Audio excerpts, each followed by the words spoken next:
Šiandien mūsų konferencijos pirmasis kalbėtojas yra ponas Arnoldas Minelka, Schneider Electric pardavimų inžinierius. Ir jo tema, jau manau matote, tai yra pastatų vaidmuo elektromobilumo vystyme. Prašau. Tai labas rytas visiems. Malonu matyti daug susirinkusių. Dėkuoju Struktumui, kad organizuoja šias konferencijas ir suteikė galimybę pasisakyti. Aš pakalbėsiu apie tokį reiškinį, kuris vyksta miestuose ir ne tik miestuose. Tai yra mobilumas. Pastatai, ar ne? Tokie, kur mes ir dabar esam, kur kažką tai veikiam atėję. Ir kita dalis miestuose yra mobilumo infrastruktūra. Gatvės, keliai, eismo valdymas ir ne, perėjos, šviesoforai, visa kita. Tos dvi dalys tarpusavį, siejasi nedaug, jeigu paimti tuo pačiu metu, ne? Mes dabar nelabai žinom, kas ten vyksta gatvėse. Tai vienintelė turbūt jungtis yra parkingas. Taip, mes jau girdėjom šiandien informaciją apie tai, ką ten reikia padaryti prisiparkavus automobilį. Ir priparkavę mes iš principo kaip ir daugiau mažiau pamirštam, ne, kas ten buvo gatvėje, ateinam į pastatus ir po to atvirkščiai, ne, gatvėse važiuodami nematom, kas vyksta pastatų viduje. Bet mobilumas keičiasi. Ir viena iš pagrindinių tendencijų mobilumo yra elektrifikacija. Patinka mums tai ar ne, mes persėsim į elektrinės transporto priemonės. Kada ir kaip, dar parodysiu. Ir tada klausimas šitą temą, ar ne, pastatų vaidmuo. Koks yra pastatų vaidmuo? Ar vis dar tai bus parkingo aikštelė ir viskas, ar tas vaidmuo bus didesnis? Tai tam, kad šitą abstraktų klausimą būtų galima gal lengviau šiek tiek nagrinėti, tai šitą klausimą galima būtų ir tiesiog performuluoti tokį paprastą praktišką klausimą. Kur mes tiksliau dabar kraunamės elektromobilius? Ta transportą, kuris dominuos ateityje. Ne? Atsakymas keičiasi. 95% laiko mes kraunamės pastatuose. Tai yra ten, kur gyvenam, dirbam, sportuojam, leidžiam laisvalaikį, tvarkom visokius reikalus.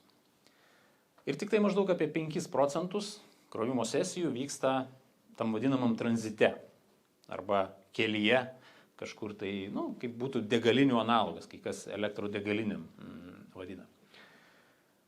Aišku, gal paradoksas toksai, kad viešoje erdvėje, jeigu pažiūrėti arba visuomeniai, koks vyrauja naratyvas kalbant apie elektromobilumą, tai yra atvirkščiai. Tai yra 95% dėmesio yra skiriama tam tranzitui. Ne? Toksai turbūt dominuojantis arba pas kai kuriuos net vienintelis klausimas būna, kad ar aš pasikrausiu važiuodamas iš Vilniaus į Klaipėdą? Ne? Jeigu pasikrausiu, tai elektromobilis gerai, jeigu nepasikrausiu, tai blogai.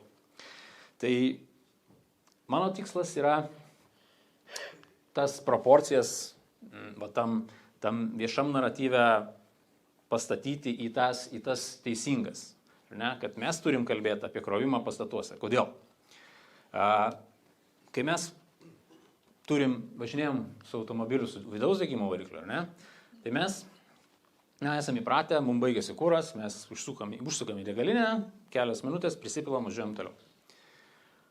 Bet kai mums išsikrauna telefonas arba kompiuteris, mes neinam į degalinę. Arba kažkokia kita specistaiga, ne? Mes susirandam arčiausiai mūsų esančią rozetę kelių metrų atstumų, dažniausiai per kokią sekundę laiko, įkišam ten savo prietaisą ir tęsiam savo darbus. Teisingai.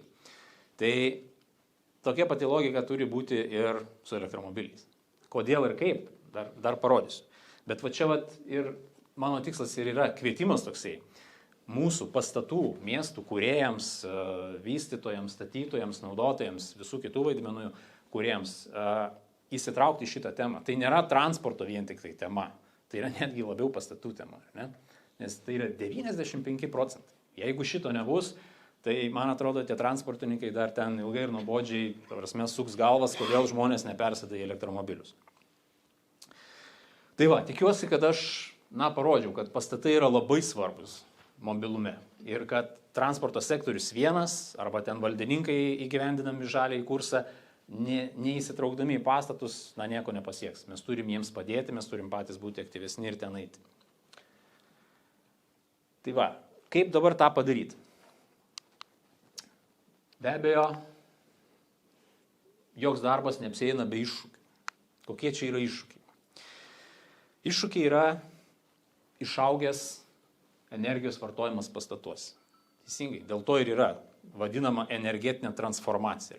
Transformuojame iš iškastinio kuro deginimo, kuris gaunamas deginant degaliniai įsipiltą kurą, mes jį transformuojam į elektros energiją, kuri bus įmama iš mūsų pastatų.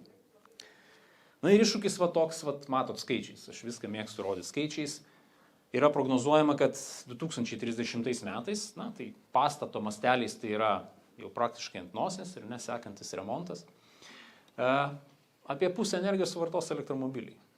Arba kitaip tariant, visa kita, kas naudojama be elektromobilių, sudarys tik tai maždaug pusę. Arba dar kitaip tariant, daugumai pastatų, kur dabar nėra stotelių, niekas nesikrauna, arba kur ten, sakykime, tas sunaudojimas yra labai mažas, kelios stotelės, ten gal kokį 1% ar mažiau sunaudoja, tas mūsų pastatai turės gebėti pasimti maždaug dvigubai daugiau energijos jau labai greitai, o ateityje ir dar daugiau. Tai va čia yra mūsų uždavinys tą patikrinti ir tą užtikrinti. Na, yra dar kitas skaičius, kiek maždaug energijos reikės. Čia visame pasaulyje globaliai skaičiuojama apie 655 teravatvalandės reikės. Ar tai daug ar mažai. Lietuvai yra prognozuojami maždaug 1 teravatvalandė. Apskritai pernai metais Lietuva elektros energijos visur pramoniai, transporte, pastatuose sunaudoja maždaug apie 12 teravatvalandžių. Tai skaičiai įspūdingi. Nu ir va šitas man geriausias skaičius yra. 30 metai tai gerai, jie greitai bus, bet pastatai stovės, maždaug pusė jų stovės ir net ne tai, kad stovės, bus naudojami 2050 metais. O transportininkai, Europos komisija ką susitarė? Nuo 35 metų nebus vidaus degimo variklių. Tiksli formuluotė skamba taip, kad Europos Sąjungoje nebus galima parduoti naujo automobilio su vidaus degimo varikliu po 35 metų. Tai vadinasi, 50 metais pusė visų mūsų turimų pastatų tikrai bus naudojami ir ten, jeigu ir atvažiuos koks dyzelis, nebent 15 metų senumo ar dar senesnis. Visa kita atvažiuos elektriniai. Pagal dabar galiojantį statybų reglamentą Lietuvoje yra privaloma parkinge padaryti 20% elektrifikuotų vietų. Bet, kaip sakiau, tik 50% tikimybė, kad pastatas stovės ir 50 metais, o tada, gal ten vienas ir atvažiuos dyzelinis, visi kiti atvažiuos elektriniai. Tai va tokie yra iššūkiai. Dabar kaip tą išspręsti, nes iššūkiai gąsdina dažniausiai. Bet sprendimų irgi yra. Tai va čia yra pavyzdys, mano minėta analogija, ar su degalinėm turim lyginti, ar su prietaisų krovimu. Tai va čia yra pavyzdys išvardinta pastatų tipai ir kiek mes maždaug laiko praleidžiam ir kiek kilometrų galim pakrauti per tiek laiko, kiek ten praleidžiam. Skaičiai, aišku, yra labai apytiksliai, kadangi jie tikslus priklauso nuo konkretaus elektromobilio turimos stotelės ir pastato galios, bet esmė yra kokia, kaip minėjau, mums nereikia per kelias minutės to padaryti. Mes galim, automobilis bet koks, kokį paėmus, turbūt mažiausiai 20 valandų per parą jisai stovi. Kol jisai stovi, jis gali krautis. Bet čia yra pagrindinė idėja, dėl ko mes pilnai galim patenkinti savo nuvažiavimo poreikį, visiškai kiekvienam pastate įsirengdami stotelių tiek, kiek turim razėčių. Kaip dar galima būtų iliustruoti tą iššūkį ir tą problematiką ir tą sprendimą paskirstyti laikę? Tai dažniausiai mes matom aisbergo viršūnę. Atrodo, pristatysim stotelių, pristatysim saulės elektrinių, ir bus gerai, turėsim elektros. Tai tą daryti, žinoma, reikia ir iniciatyvos, kurios tą skatina, yra sveikintinos. Bet nepamirškim, kad yra visas šitas dalykas. Tai yra elektros tinklas. Elektros energijos neužtenka prigaminti. Ją reikia perduoti, paskirstyti iki pastatų ir dar paskui pastatų viduje. Ir va čia yra mūsų pastatų kūrėjų uždavinys tą dalyką užtikrinti, kadangi, kaip minėjau, poreikis bus didžiulis ir mes net ir prisistatę daug generacijos, bet nepasididinę galių, savo viduje, neatlikę paskirstymo rekonstrukcijos, mes tiesiog negalėsim panaudoti tos energijos. Tai daug kur ribojančių veiksnių tampa būtent tinklas ir mes turim savo pastatuose tą užtikrinti. Didžiausia problema, kaip minėjau, kad neužtenka įvado galios. Mes galim prisigaminti daug energijos, bet jeigu neturim galios, mums niekas jos negalės pristatyti. Ką daryti? Priemonių yra įvairių. Viena iš jų galios didinimo prašymas iš energijos skirstymo operatorius. Taip, be operatorius mes neprisijungsim prie tinklo. Šitą priemonę, aišku, kaip pasakyti, naudot galima visada, paklausti ESO, kiek kainuos pasididinti galę, ten kainuoja labai nedaug. Kitas dalykas, kiek jie paskaičiuos. Ne? Gali būti keli šimtai eurų, gali būti milijonai. Tai čia tokia loterija. Kitas dalykas, saulės elektrinė. Ne? Jinai, aišku, galios nepadidins, bet jinai tiesiog mums duoda antrą kryptį, kurioje mes galim ar ne imti energiją iš dviejų krypčių. Tai iš tinklo ir iš saulės elektrinės. Tokiu būdu savotiškai, sakykime, padvigubinam savo turimą energiją, aišku, jeigu šviečia saulė. Kitas dalykas yra baterijų naudojimas, ar ne? Tai čia jisai savotiškai padeda, jeigu saulė šviečia dieną, kada mes nenaudojam, ar ne, tai mes galim prisikaupti tos energijos. Pagrindinis trūkumas šiai dienai šito sprendimo yra beprotiškai didelė kaina, jeigu kalbėsim apie didelius pastatus. Namuose dar galima gal ir kažką tai dar tokio, kaip sakyti, protų suvokiamuose ribose pasidaryti, dideliem pastatam tai kol kas yra didžiulės investicijos. Ir pagrindinis sprendimas, nuo kurio mes siūlom pradėti, tai yra galios balansavimas. Galios balansavimas, kas tai yra per daiktas, tai yra tam tikra sistema, sakykime, fiziškai jos pagrindinis elementas yra valdiklis, kuris komunikuoja apie ryšio tinklą su visom stotelėm ir reguliuoja galią taip, kad ją paskirstytų visom pagal reikalingą algoritmą ir kad mes neviršytume galios, kurią turi mūsų pastatas, kad nesuveiktų apsaugos, kad nebūtų taip, kad atvažiavus Teslai visas pastatas užgesta ir reikia vėl įjungti automatinį jungiklį. Kaip tai veikia? Tai iš principo toks yra suvartojimo grafikas. Ar ne? Ir jeigu mes neturim balansavimo, ar ne, tai kas atsitinka? Mes turim didžiulį elektros poreikį. Ir tuomet pirma riba yra subscribe power, tai yra mūsų galia, kurią mes turim užsisakę iš elektros skirstymo operatorius. Ja viršijus, mes turėtume gauti laišką iš elektros tinklo operatoriaus, kad prašau arba susimažinkit savo naudojamą galę, arba pasididinkit savo turimą galę, arba mes jūs atjungsim, jeigu jūs taip chuliganiškai elgsitės. O kita riba, max power, tai yra jau tiesiog mūsų įdiegta apsaugos sistema, kurie viršys šitą galę tiesiog atjungs mus. Tai jeigu neturim galios balansavimo, tai šitokie dalykai išaugus suvartojimui gali, gresia ar ne ir vyksta mūsų pastate. Tai kaip tą išsprendžia galios balansavimo sistema? Jinai paskirsto laikę. Atsimena tą skaidrę, kur mes ten gyvenamosiose patalpose praleidžiam ten 8-12 valandų, darbe ten apie 8 valandas ir taip toliau. Visą tą laiką, kol elektromobilis stovi, jisai gali krautis. Tai balansavimo sistema šito ir padaro. Jinai neleidžia mums tiesiog viršyti tos turimos galios. Ir tuo metu neleidžia, ta prasme, algoritmai gali būti skirtingi. Dažniausiai, aišku, yra teikiamas prioritetas pastatui, o elektromobiliam yra duodama tiek energijos, kiek lieka nuo visų kitų pastatų reikmių. Kadangi elektromobilis, jisai stovi, jisai gali laukti. Ne? Aišku, yra visokių variantų, išimčių yra ir tą mūsų sistemos irgi gali padaryti. Būna ten visokie, sakykime, serviso automobiliai, kurie turi būti pasiruošę, bet kada važiuoti, nežinau, kiti gal sako, direktorius irgi ten turi visada ten pasikrauti, nesvarbu, kas bebūtų. Tai šitus dalykus galima irgi padaryti su Schneider Electric sistema. Ir čia dar, kadangi sakiau, mėgstu skaičius, įdėjau vieną formulę, kuri rodo, kiek mes galim sutaupyti naudodami galios balansavimo sistemą tos pačios galios.